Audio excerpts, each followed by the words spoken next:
Alhamdulillahi Rabbil Alamin.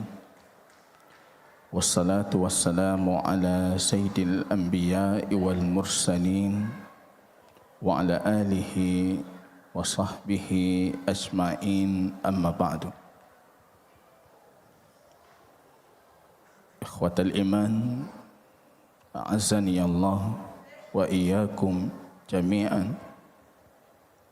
Puji dan syukur yang tiada hentinya kita panjatkan keharibaan Rabb kita Allah Jalla wa'ala atas segala kebaikan, petunjuk, hidayah, rahmat dan inayahnya Allah Subhanahu wa ta'ala. Kita masih mampu menunaikan satu faridah Allah, salat maghrib berjamaah, duduk dalam majlis ilmu, berzikir, wa mawalahu, dan melakukan kegiatan mempelajari ayat Allah, hadis baginda Rasul sallallahu alaihi wasallam, hingga tiba waktu salat selanjutnya. Berbahagia anda jamaah dengan janji Habib kita baginda Rasulullah. Digugurkan dosa-dosa kita, dilipat gandakan kebaikan kita, dan ditinggikan derajat kita di sisi Allah Subhanahu wa ta'ala. Allah menyebutkan nama kita di sisi para malaikatnya yang mulia. Fulan ibnu fulan, si fulan anak si fulan, dalam hadis Al-Bukhari, karena dia menghadiri majlis ilmu yang di situ dikaji ayat Allah dan petunjuk dari sunnah Habib kita baginda Rasulullah sallallahu alaihi wasallam. Patut kita bersyukur jamaah kaum muslimin, patut kita ulang-ulangi rasa syukur kita atas nikmat taufik dan hidayah, nikmat ilmu dan inayah. Karena itu merupakan hakikat dari tarbiyah Allah yang sangat khusus, yang tidak semua hamba diberikan, dan Allah mengkhususkan kita malam ini dengan nikmat yang besar itu. Walillahil hamdu min qablu wa min ba'du. Jamaah kaum muslimin dan muslimat, sidang jamaah salat maghrib yang Allah muliakan, masih dalam kajian lanjutan terhadap kitab At-Tauhid fi Dawi Aqidati Al-Imam Asy-Syafi'i rahimahullah. Pembelajaran tauhid yang bersumberkan dan berlandaskan akidah Al-Imam Asy-Syafi'i rahimahullahu ta'ala. Kajian yang kita kaji sebelumnya jamaah kaum muslimin, yaitu terminal pertama dari terminal panjang perjalanan panjang akhirat kita, yaitu terminal ataupun dinamakan dengan al-qabr, kubur. Alam kedua atau alam ketiga dengan hitungan pertama alam janin, dari 4 alam yang akan dilalui oleh anak manusia. Saya, anda, dan seluruh umat manusia akan melalui fase alam barzakh itu. Wasta'idullah min adzabil qabr, kata Nabi. Maka mintalah oleh kalian kepada Allah perlindungan dari azab kubur. Para sahabat mengulangi perintah Rasul, nasta'idzu billahi min adzabil qabr. Kami meminta perlindungan Allah dari azab kubur. Wasta'inullah min fitaniha. Minta oleh kalian, kata Nabi, perlindungan Rabb kalian itu dari ujian-ujian kubur. Para sahabat mengeraskan suaranya mengatakan dalam musnad, nasta'idullah min fitanil kubur, fitnah kubur. Wasta'inullah, kata Nabi, min fitnati ad-dajjal, minta oleh kalian perlindungan Rabb kalian dari fitnahnya Dajjal. Nasta'inu billah, kata para sahabat Rasul, min fitnati Dajjal. Ini jamaah kaum muslimin, ini iman yang kita yakini, iman dan usulul iman, bahkan bagian pokok dari pokok-pokok keimanan akidah Ahlus Sunnah wal Jamaah. Dan nanti di ujung kita akan melihat pernyataan tegas dan keras dari Al-Imam Asy-Syafi'i tentang penetapan adanya azab kubur. Ada itu hadis ratusan kalau kita kumpulkan, hadis baginda Rasul tentang azab kubur. Dan penting sekali kita mengimani tentang adanya azab kubur ini. Dan selalu saya ulangi di banyak kajian, ini bagian paling esensi, paling penting dari kurikulum pendidikan Islam yang hilang hari ini dipelajari oleh anak-anak kaum muslimin. Azab kubur itu. Maka Rasul kita mengatakan fazuruha, datang kalian ke kubur. Kubur yang kalian kenal atau tidak kalian kenal, yang kalian kenal lebih utama kalian datangi. Ikuti jenazah. Kalau kalian melihat tanduk jenazah, maka ikuti tanduk itu walaupun kamu tidak mengenalinya, karena itu sunnah baginda Rasul kita. Ditanya tanya ngile tho ya. Hana lunturi lah kau, berarti hana ruhulun. Rasul bukan seperti itu. Hadis Bara ibnu Azib, kami duduk bersama baginda Rasul di salah satu pojok kota Madinah, tiba-tiba lewat satu jenazah keranda. Rasul datang pergi. Anak kita yang tahu, para sahabat ikut pergi. Nanti duduk baginda Rasul ketika lahatnya sudah digali. Bara ibnu Azib mengatakan, aku melihat seolah-olah burung itu di atas kepala baginda Rasul. Begitu teduhnya Rasul duduk tanpa bergerak, tanpa berbicara. Dan itu juga yang terjadi kepada para sahabat baginda Rasul. Kata Nabi, fasta'inu billah min adzabil qabr. Minta perlindungan Allah dari azab kubur. Ini akidah kita jamaah. Akidah yang kita ajarkan anak kita, yang kita ajarkan anak kaum muslimin, untuk meyakini di kubur itu ada gelapnya, di kubur itu ada dhammahnya, dihimpit oleh kubur, kecuali Nabi saja. Kalau sekiranya kata Rasul dalam hadis Al-Bukhari, ada seseorang tidak dihimpit oleh kuburnya, maka yang layak untuk itu adalah Sa'ad ibnu Mu'adz. Tapi Sa'ad pun dihimpit. Ini saat ini sahabat yang meninggal, arsy-Nya Allah itu goyang.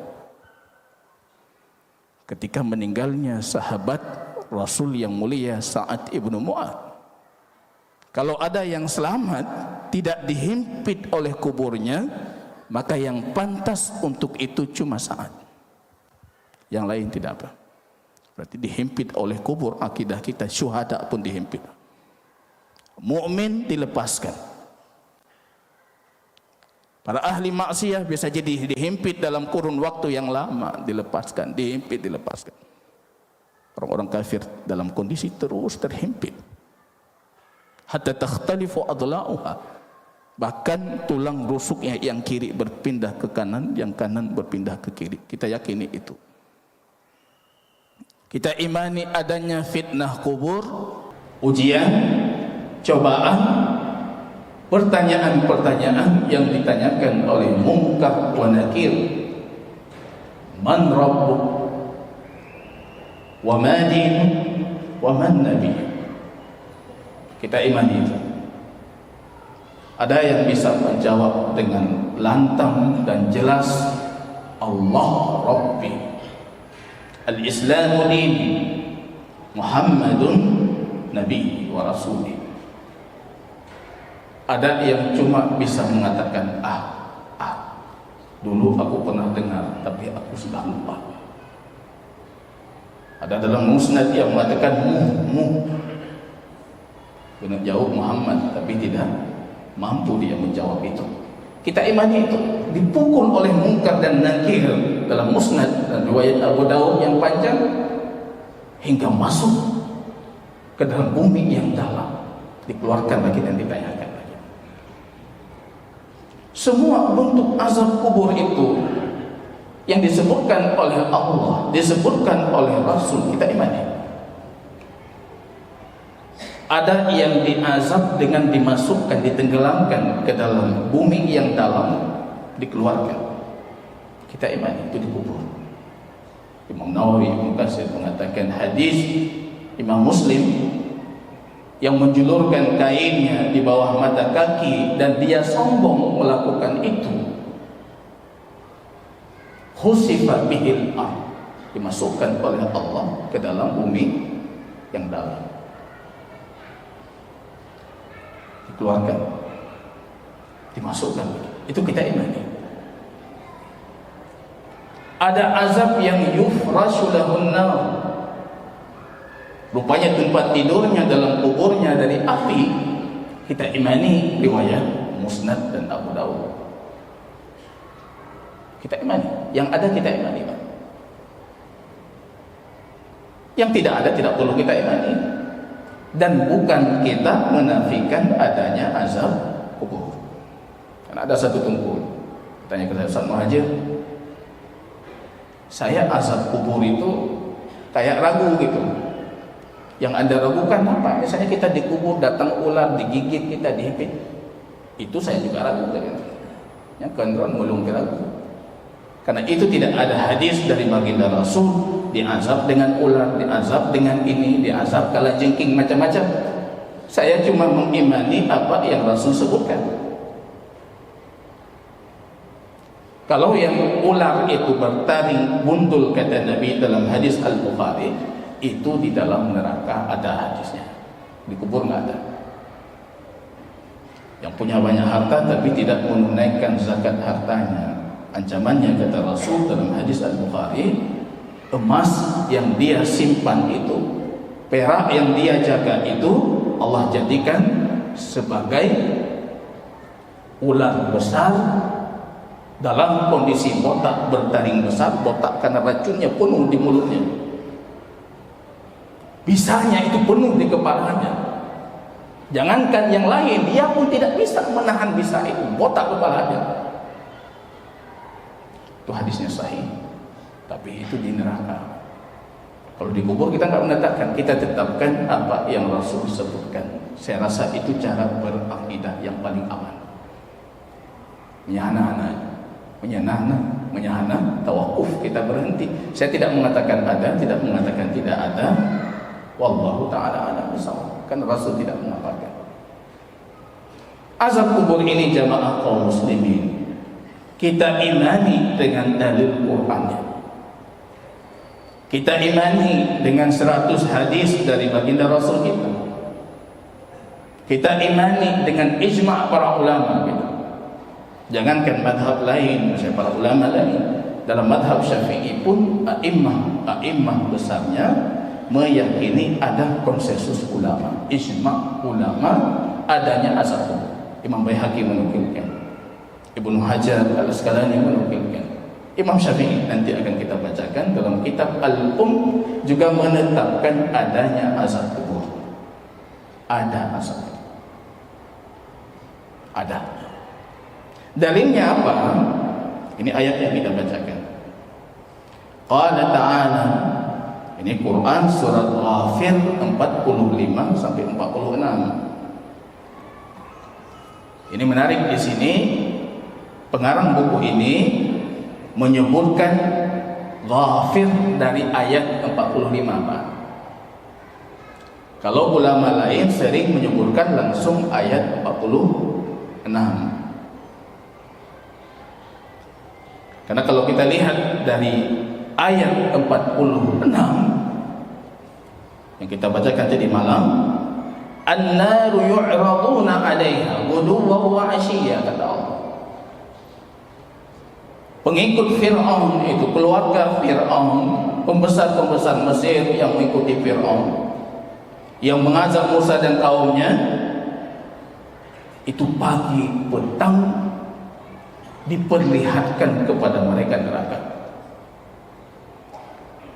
Kalau versi ayat ini diperlihatkan, belum tentu dibakar dan juga tidak menafikan dibakar.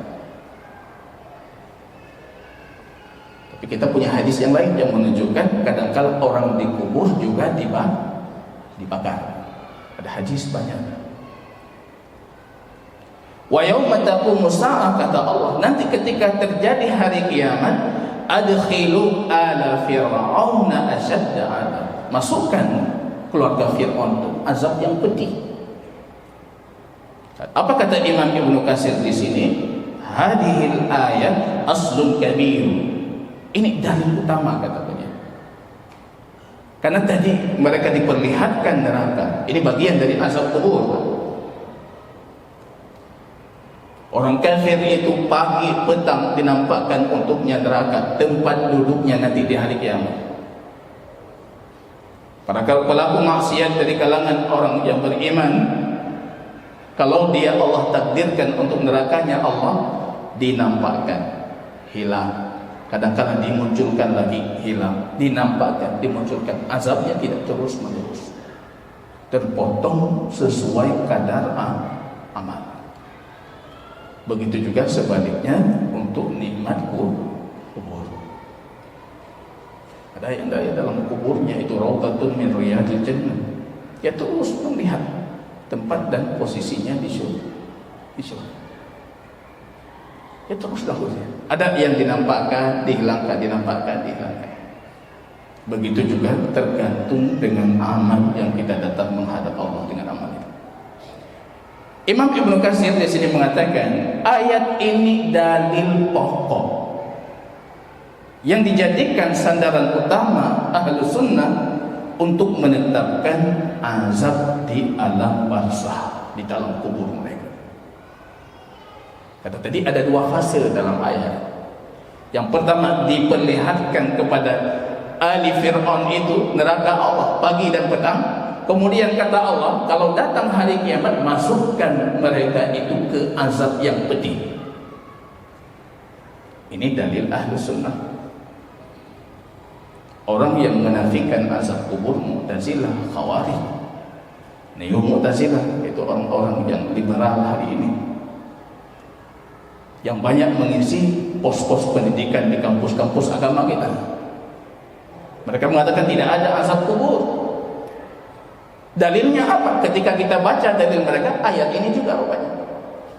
Dalil pertama mereka, ayatnya mana? Ada satu dari mereka mengatakan, mana dalil tidak ada azab kubur? Ghafir 46. Kok bisa? Ghafir itu dalil kita adanya azab kubur. Rupanya mereka cara berdalilnya seperti ini.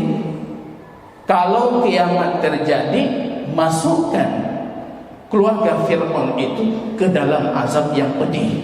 Berarti sebelumnya bukan azab. Nah, kita memang yang ia kita mengyu yang bunuh kita meng. Yang akidah ahlu sunnah tidak masuk, yang akidah Khawarij dan Mu'tazilah tadi masuk. Maka tadi saya katakan pengarang kitab kita itu menarik dalam hal ini. Dia tidak mulai menyebutkan dalilnya Ghafir 46, tapi Ghafir 45. Untuk memahami azab kubur itu, Anda harus baca satu ayat sebelumnya. Apa ayat sebelumnya? Fawaqahullahu sayyi'ati ma makaru. Allah selamatkan Musa dan kaumnya dari keburukan yang dibuat makar oleh Fir'aun dan kaumnya. Wa haqa bi ali fir'aun su'al adab. Dan sudah Allah tetapkan untuk keluarga Fir'aun itu azab yang buruk. Coba digaris bawahi ini, Pak. azab yang buruk. Baru Allah lanjutkan ayatnya, an-naru yu'raduna 'alaiha ghuduwwan wa 'ashiyya. Ini kata an-naru itu baris dhammah itu, Pak. Itu kalau dalam ilmu nahwu i'rabnya badal. Badal itu menjelaskan apa yang sebelumnya. Apa azab yang buruk itu? Allah lanjutkan Ghafir 46. Azab yang buruk itu pagi dan petang dinampakkan untuk mereka neraka. Ini dapat, dan ini sekaligus menjadi bantahan untuk mereka yang menafikan azab kubur. Bisa dipastikan Mu'tazilah, Khawarij, apalagi yang neo hari ini, yang condongnya lebih liberal dibandingkan akidah Islam yang asli, yang murni, mereka bukan ahli dalam memahami bahasa Arab. Mungkin jarang lagi cara tafsir. Nar itu pada penjelasan untuk sebelumnya. Ini di antara dalil mereka.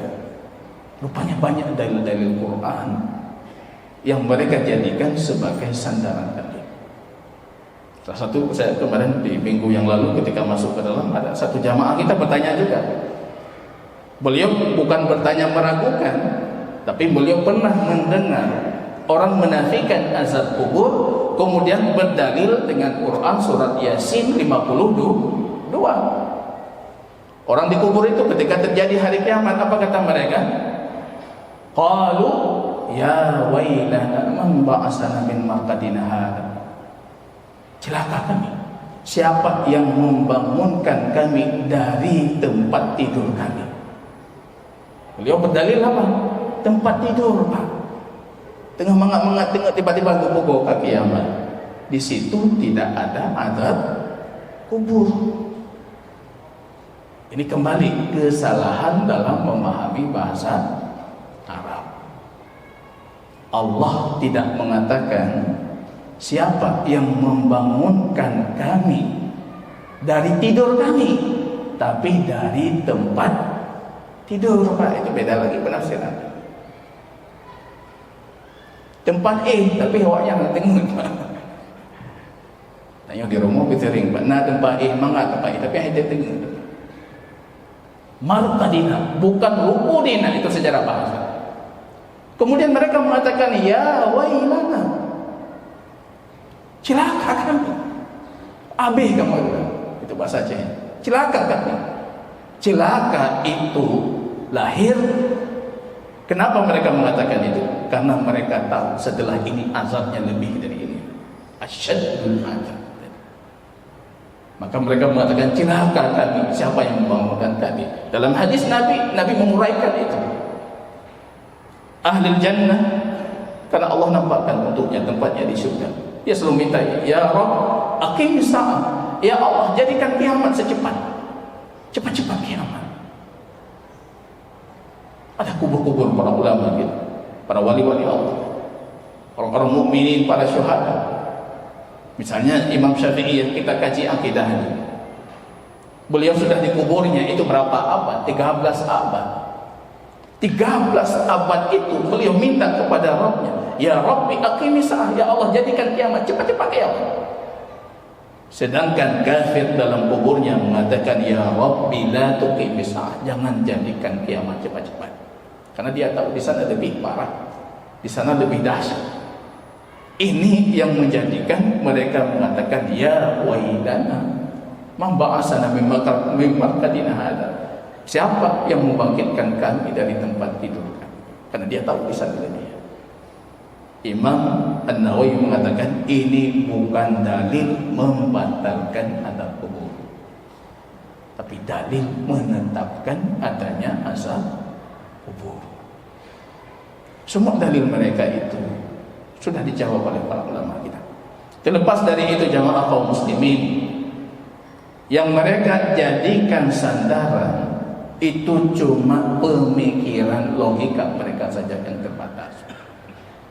Kalau bagi saya satu hadis Rasul sudah cukup. Yang penting Bagaimana dengan 100 hadis? Ada adab kubur kata Nabi,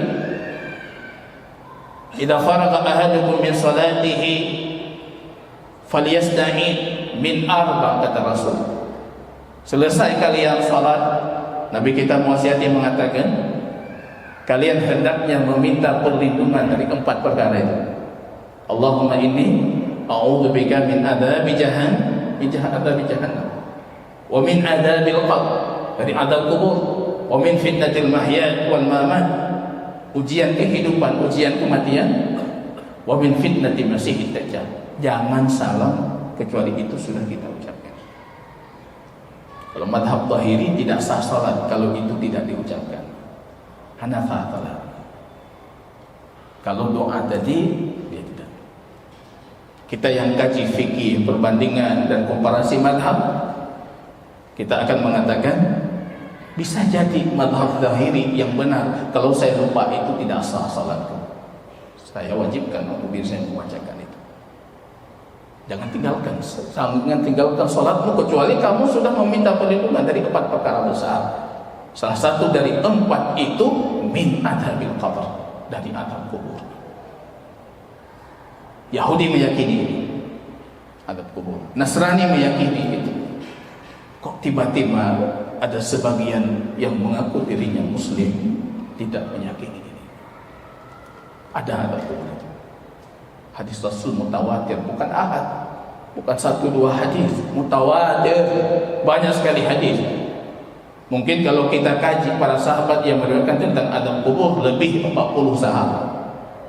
Karena hampir semua penetapan azab kubur itu dibacakan oleh Nabi hadisnya di sisi banyak para sahabat yang hadir di pemakaman para sahabat Rasulullah. Maka menyaksikan Rasul. Was'alu bi akhikum as-sabat. Minta supaya saudaramu yang di dalam kubur itu diberikan keistiqomahan dalam menjawab pertanyaan munkar dan nakir. Ini jamaah kaum muslimin rahimani wa rahimakumullah. Hadis Bara' ibnu Azib radhiyallahu taala anhu qala anna an-nabiy sallallahu alaihi wasallam qala. Bara' ibnu Azib ini sahabat yang paling banyak meriwayatkan hadis tentang azab kubur. Bahkan ada yang versi sangat lengkap dalam Musnad dan Abu Dawud, itu panjang sekali. Patut kita kaji hadis itu.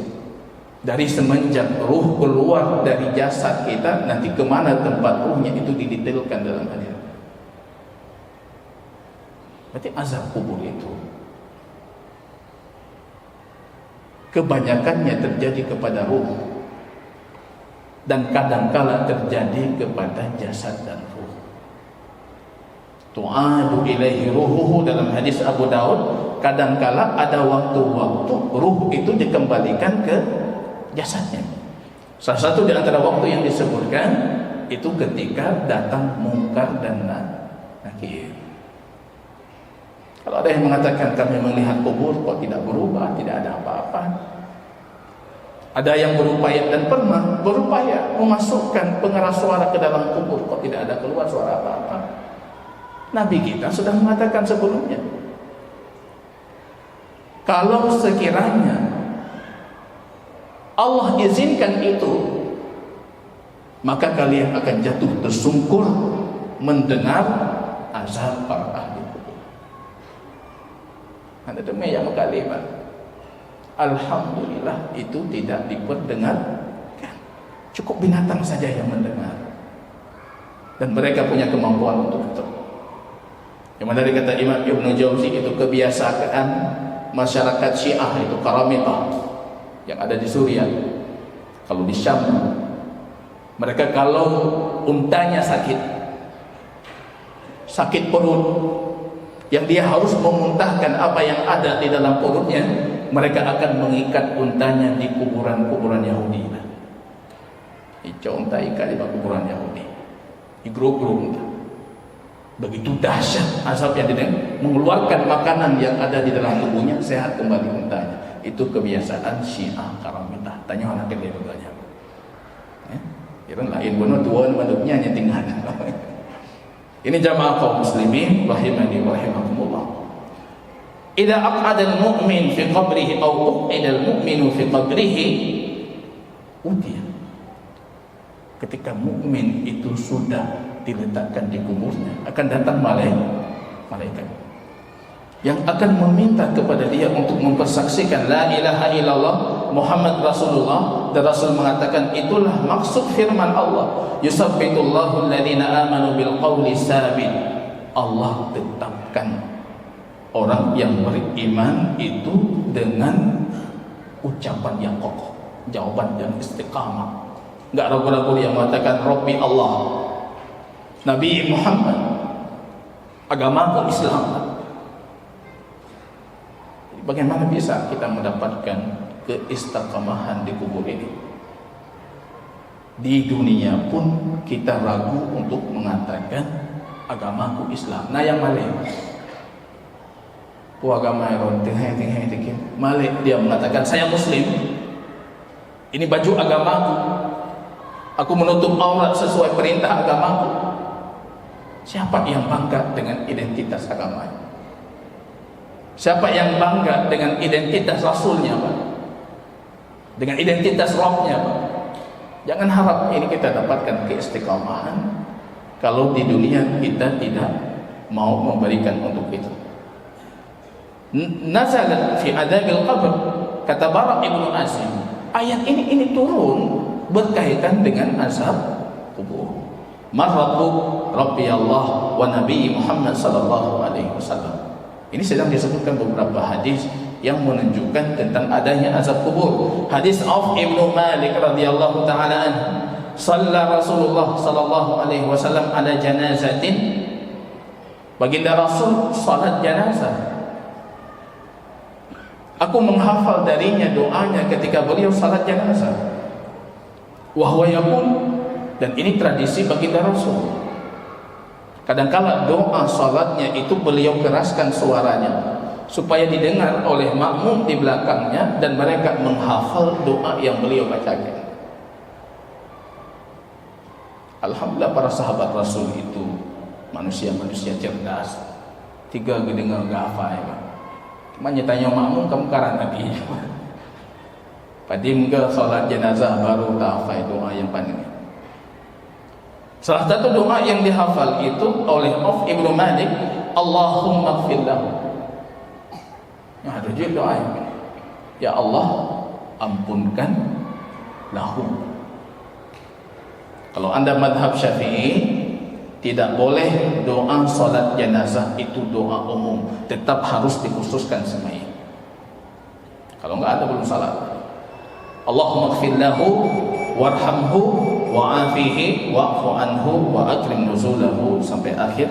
Akan kita lanjutkan penjabaran doa itu di pertemuan selanjutnya dengan izin Allah. Dan terakhir kali Auf mengatakan, wallahi aku berangan-angan kalau doa yang dibacakan oleh Nabi itu justru untukku, bukan untuk si lain.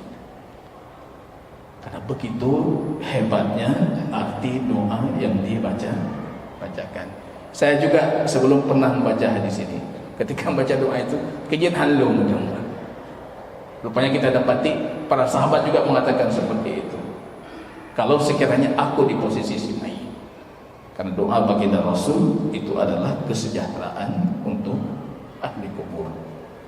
Jazakumullahu khairan katsiran, subhanakallahumma wa bihamdika asyhadu an la ilaha illa anta astaghfiruka wa atubu ilaik. Assalamualaikum warahmatullahi wabarakatuh.